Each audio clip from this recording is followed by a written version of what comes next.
Há 35 anos, o presidente Fernando Collor de Mello anunciava o confisco da poupança dos brasileiros. Agora é vencer ou vencer. A medida era parte do plano econômico do novo governo, anunciado assim que o Collor tomou posse como o primeiro presidente eleito desde o golpe militar de 64. O plano econômico, que ficou conhecido como Plano Collor, bloqueou o dinheiro da caderneta de poupança e os fundos de renda fixa dos brasileiros. Era uma medida para tentar combater a inflação, mas que na prática levou milhares de pessoas e empresas à falência num curto espaço de tempo. Vale lembrar que durante a campanha eleitoral de 89, o Collor disse que justamente o seu principal concorrente, Lula, do PT, é quem iria promover o confisco. Esse não foi o único episódio que marcou o conturbado governo Collor. A gestão foi marcada também por casos de corrupção e uma instigante intriga familiar. O irmão do presidente, o Pedro Collor, foi à imprensa relatar o uso de Caixa 2, operado pelo tesoureiro da campanha, o Paulo César Farias. Toda a trama culminaria com o impeachment do Fernando Collor, votado em dezembro de 1992. Essa história tá virando podcast. Sexta-feira, 21 de março de 2025.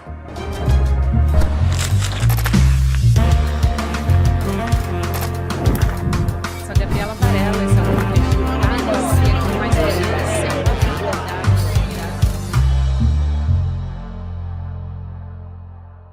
Olá, seja muito bem-vindo, seja muito bem-vinda. Eu sou a Gabriela Varela e esse é o Videocast em Detalhes. Aqui, sempre com um convidado, uma convidada, a gente analisa uma temática, uma notícia importante do momento. Hoje a gente vai analisar, na verdade, uma história que nos moldou a nossa república e a nós, como brasileiros também. Vou conversar com o jornalista Luiz Costa Pinto, o Lula. Que prazer te receber pessoalmente agora, Lula. Obrigada por aceitar nosso convite para contar uma novidade para gente. Obrigado, Gabriela. Obrigado, ouvintes e telespectadores do canal ICL. Eu venho aqui esporadicamente, bissextamente, em alguns dos jornais de vocês, e é um prazer estar aqui pela primeira vez pessoalmente para falar desse projeto, que é o podcast Trapaça. Isso. Trapaça, a primeira temporada, A Guerra dos Collor. Prazer é todo meu, eu sou muito fã do seu trabalho. Aliás, estou muito feliz de te receber aqui para você contar, porque a história do Trapaça é um livro, na verdade, é uma trilogia, Você vai poder explicar muito melhor do que eu, mas o primeiro livro, que está virando agora uma história contada em áudio, o que muito me deixa feliz, porque eu sou uma amante das histórias contadas em áudio. E aí também as pessoas podem ter a oportunidade de conhecer a sua história, que levou àquela capa que todo mundo conhece. Quando a gente fala da revista Veja, do Pedro Collor Conta Tudo, todo mundo sabe qual capa que é. Muita gente não sabe que foi você que viveu tudo aquilo. Então, para a gente começar a nossa conversa, você era um foca, Lula, nessa época? Exatamente. Quer dizer, foca no jornalismo é o jornalista que acabou de começar, que está no início da carreira. Conta um pouco dos bastidores dessa história e que levaram à publicação do livro e agora ao podcast. Perfeito. Obrigado mais uma vez pela oportunidade. De fato, eu tinha 22 anos, quando tudo começou, 23 quando a entrevista foi publicada.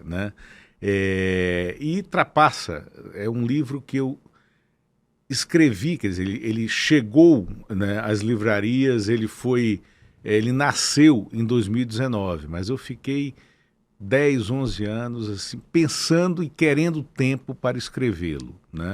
E aí foi o início dessa tetralogia, porque o último volume eu ainda não escrevi, que pega o final do governo Dilma, o Dilma II, até o período do Bolsonaro na presidência da República.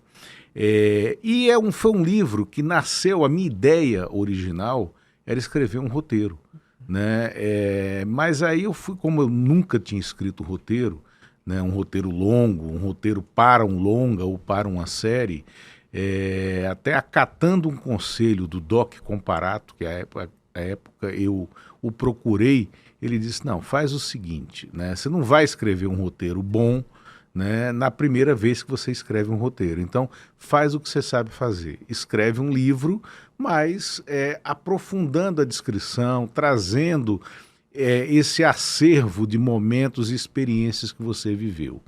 Eu comecei, né, profissionalmente como chefe da sucursal da Veja no Recife, né, em 1990. E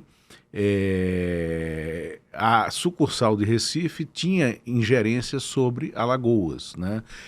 O Collor era presidente da República e o Pedro era a maior fonte na minha área de cobertura, irmão do presidente, morando em Maceió e tocando os negócios da família.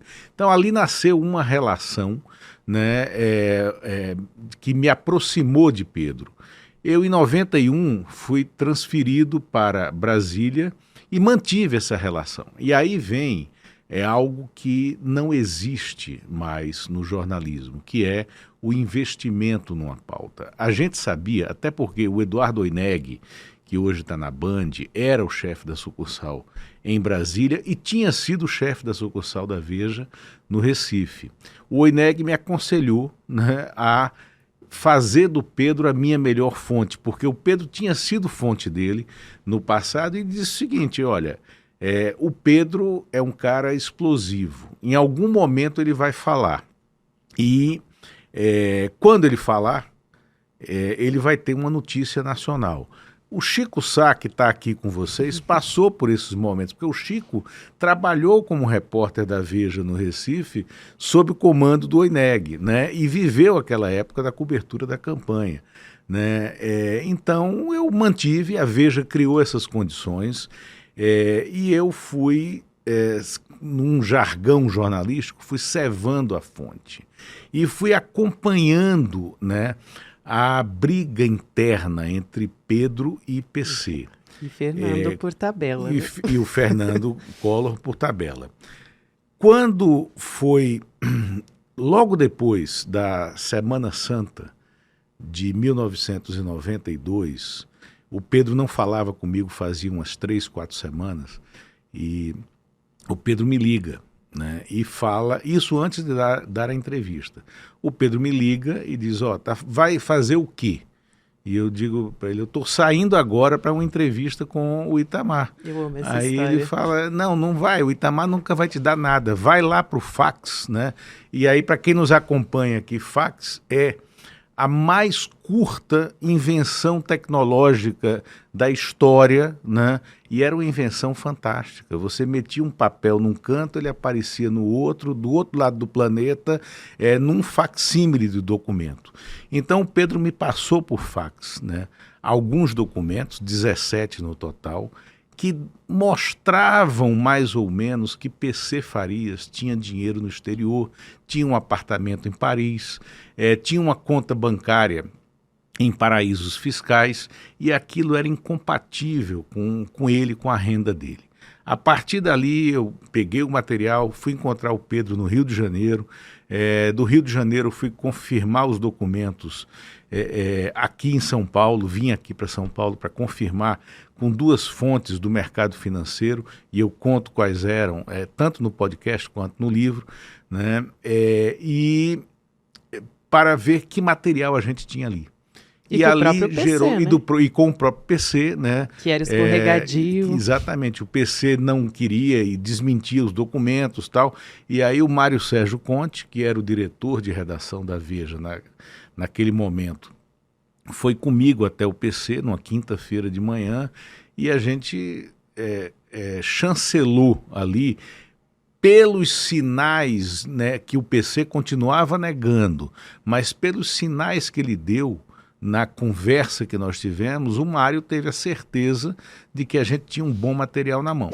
Vou fazer uma pausa aqui na nossa conversa com o Lula para falar de um outro esporte de alto rendimento que não é o jornalismo da época da briga na família Collor, que é o PEX. É um projeto aqui do ICL que a gente está te trazendo, é uma grande novidade nossa, Psicologia do Esporte e Ciência da Superação, que basicamente você pode aplicar para você que gosta de esporte, mas para você que não pratica também, para melhorar a performance, para superar limites, não só no esporte, mas na vida também. Então a gente vai trazer atletas como o Mark Caylin, que foi 6 vezes campeão do Ironman, ele que foi classificado pela ESPN como o maior atleta de endurance de todos os tempos, então falando aí do esporte de alto rendimento, a gente vai trazer também a Joana Maranhão, que é medalhista olímpica, e também que traz um olhar para o esporte muito mais humano, o Marco Schultz, que é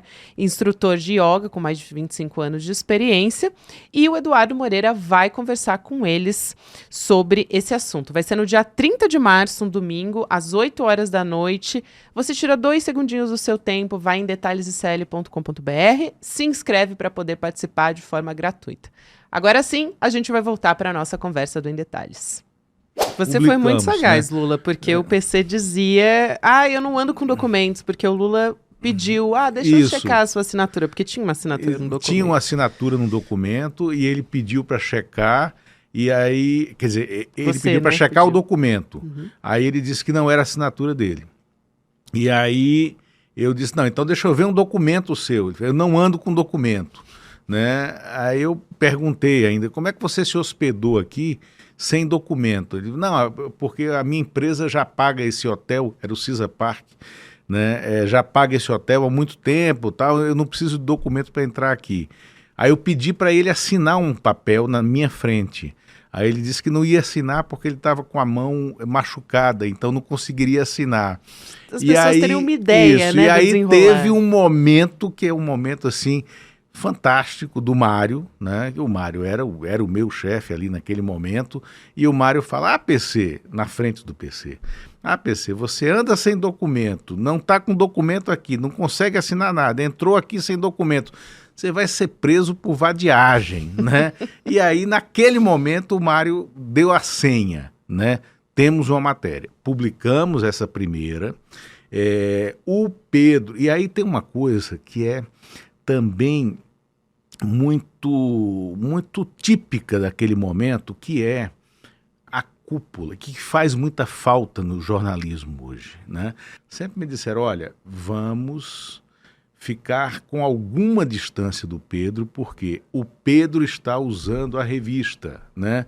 E nos cabe saber até que momento ele vai fazer isso, né? E quando que a gente tem que conseguir a entrevista. Então, o podcast conta, na primeira parte dele, esse jogo, o jogo de conseguir a entrevista, né? De conseguir fazer com que a fonte fale para a gente, mesmo ela querendo recuar. E o Pedro tentou recuar em vários momentos. Sim, Lula, né? É isso que eu ia te perguntar, aliás, trazer aqui para a nossa conversa. Isso também é algo assim que demanda da sua...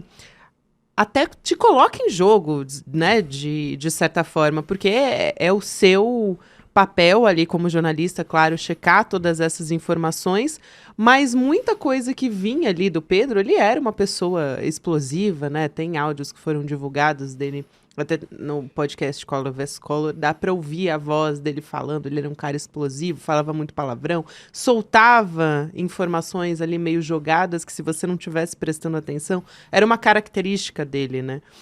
E era uma época também que o jornalismo de revista estava no seu auge também, existia esse investimento no jornalismo também. Então você podia pegar o avião à noite e ir para outro estado para checar uma informação, entrevistas, jantares. Era assim que se fazia jornalismo. Não era pegar ali no WhatsApp ou só numa ligação, não.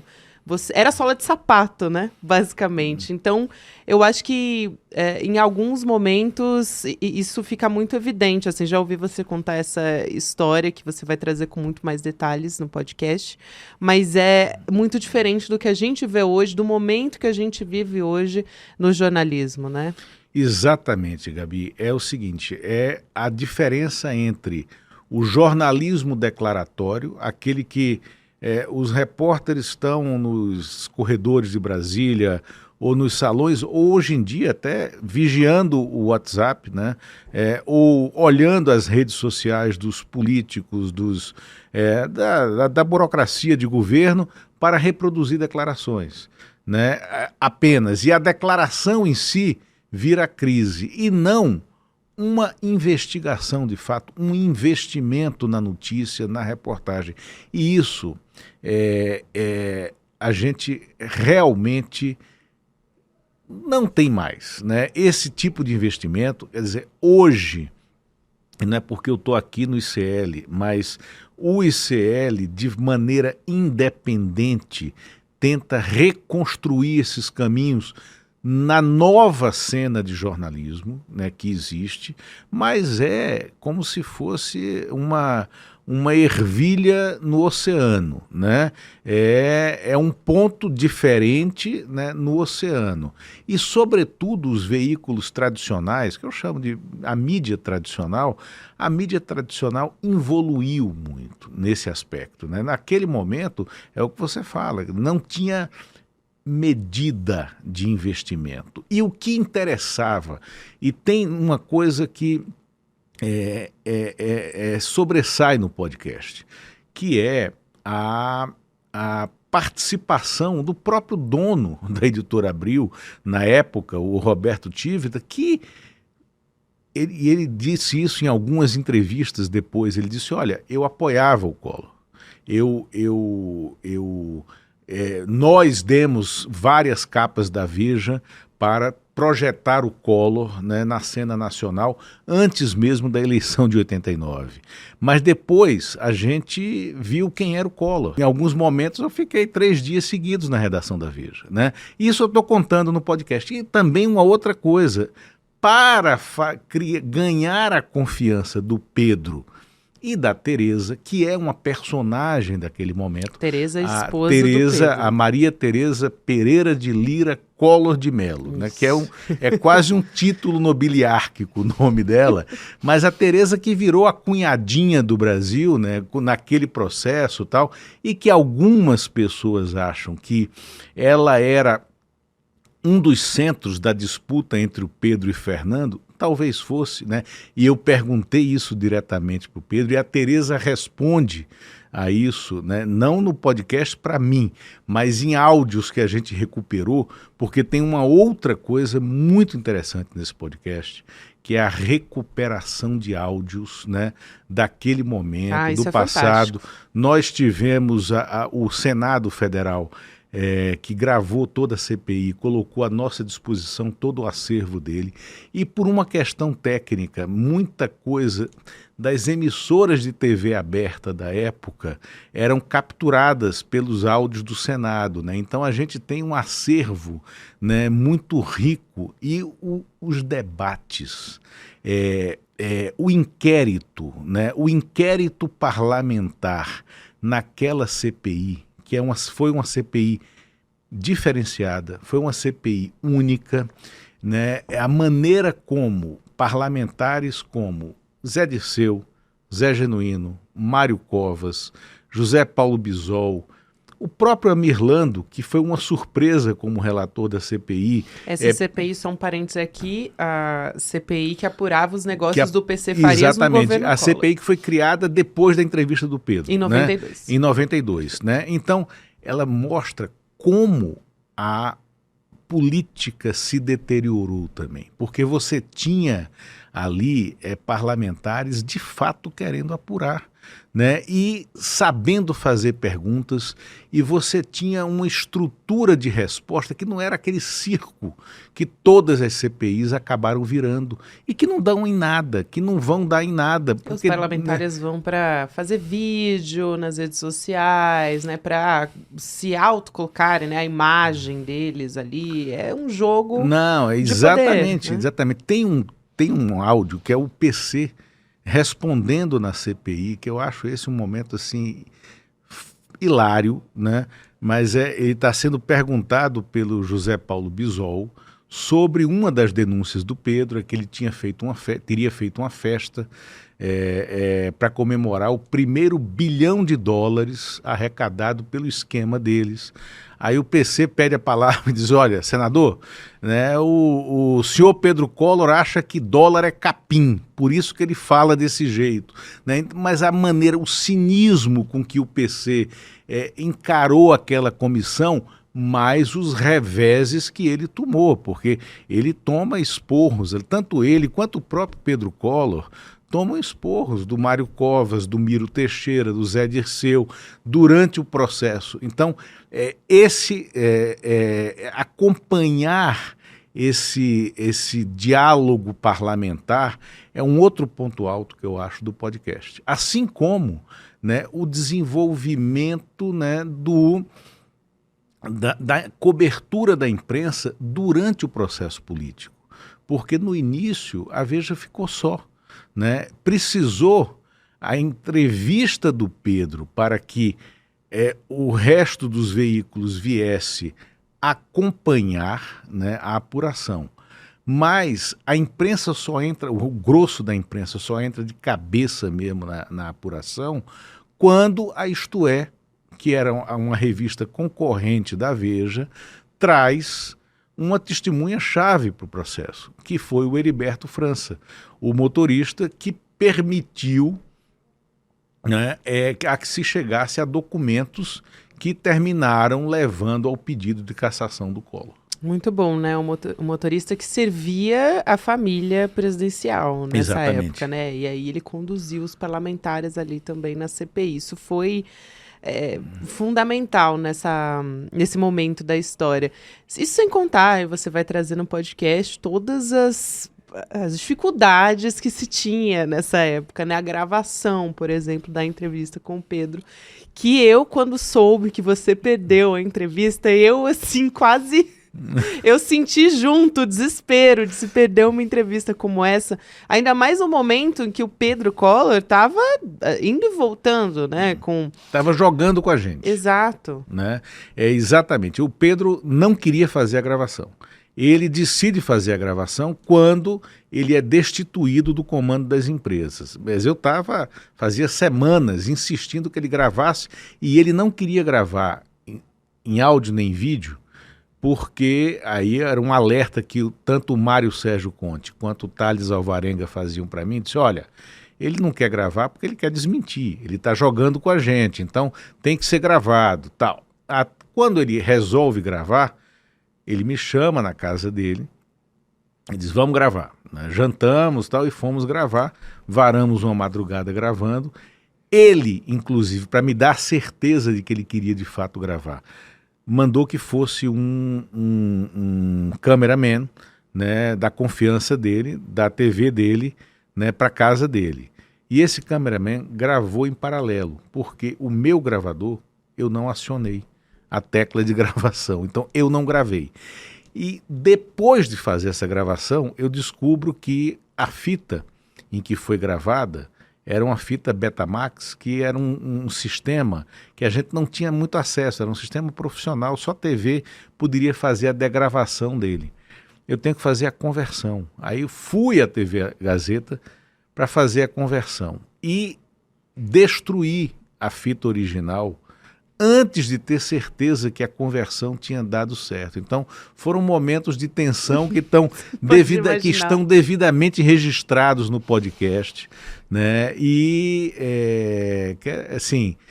o podcast ele vai trazer de volta, até porque a gente está usando esses áudios históricos, o desenvolvimento da trilha. Então, foi também um trabalho em equipe. Tá?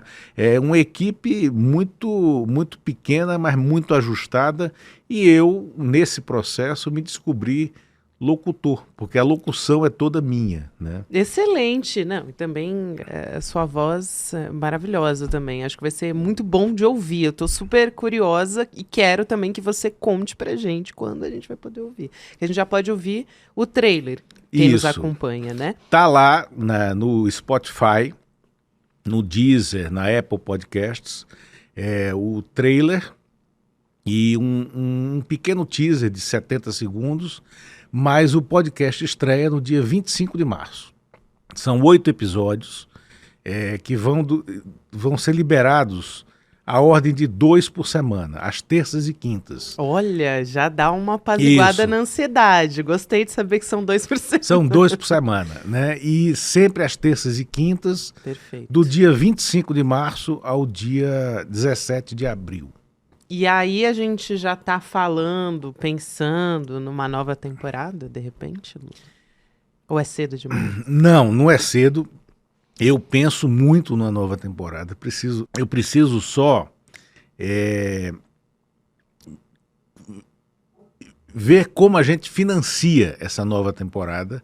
Mas eu tenho um outro livro que não é da tetralogia Trapaça, mas se encaixa nesse guarda-chuva do podcast, que se chama O Procurador, um livro que eu lancei o ano passado e que conta, antes mesmo do relatório do Gonê, né, do relatório da Procuradoria-Geral da República, ele mostra que o golpe de 8 de janeiro de 2023, ele começou a ser articulado no dia 29 de março de 2021, dentro do governo Bolsonaro, porque o Bolsonaro tentou o golpe enquanto era presidente em 3 momentos, no 7 de setembro de 21, no 7 de setembro de 22 e aquele do 12 de dezembro, do dia da diplomação do presidente Lula, né?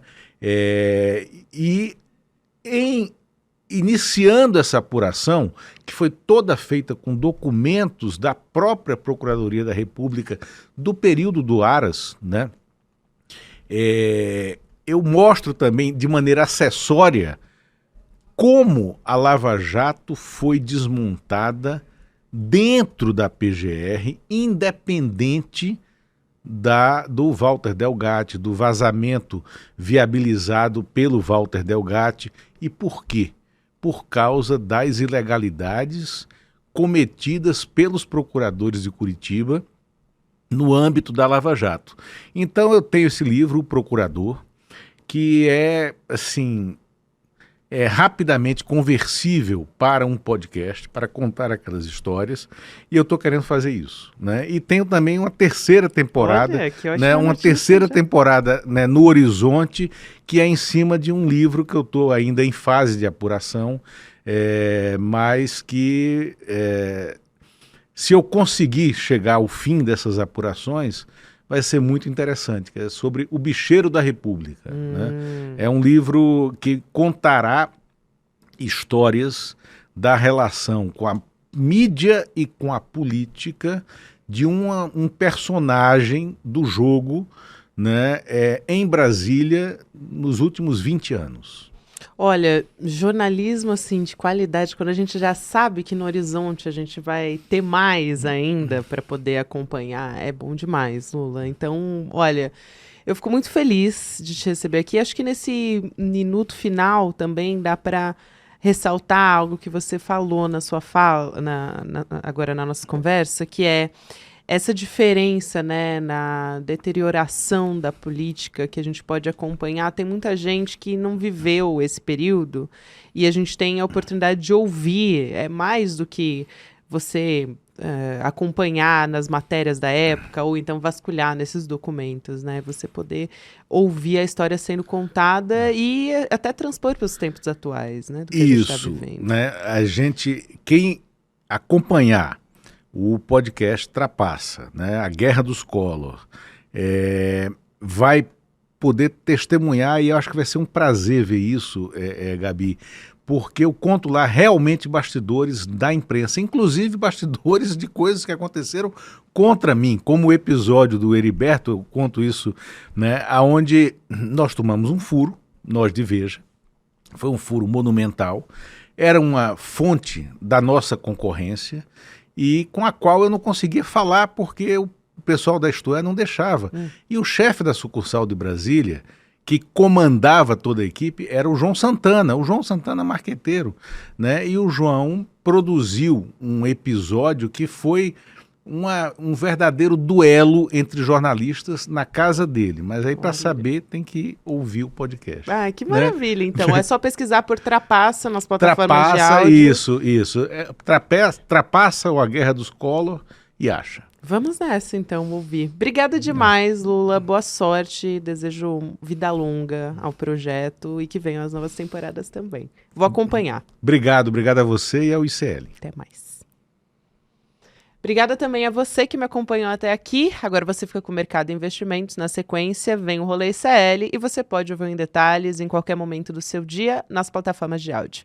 Até amanhã. Fala, meu irmão, minha irmã, tudo bem? Você fica preocupado com os seus filhos, que eles estão se tornando sedentários, que só mexem ali na tela, no computador, ou quando às vezes seus filhos são um pouco mais velhos, eles entraram nessa onda de querer trabalhar e estão descuidando da saúde, quando eram mais jovens faziam esportes. Deixa eu dar uma dica para vocês. No dia 30 de março, a gente vai iniciar uma jornada esportiva, mas que tem uma aula inaugural que é aberta para todo mundo assistir, o Mark Allen, o maior triatleta de todos os tempos. Ele venceu 6 vezes o Ironman no Havaí. E ele traz ferramentas e conceitos para todo mundo poder aplicar na vida e buscar uma performance esportiva melhor, mas mais do que isso, esse gosto pela atividade física, pelo esporte e essa melhoria na saúde que todo mundo pode ter. Então, dá essa dica para os filhos de vocês assistirem essa aula gratuita.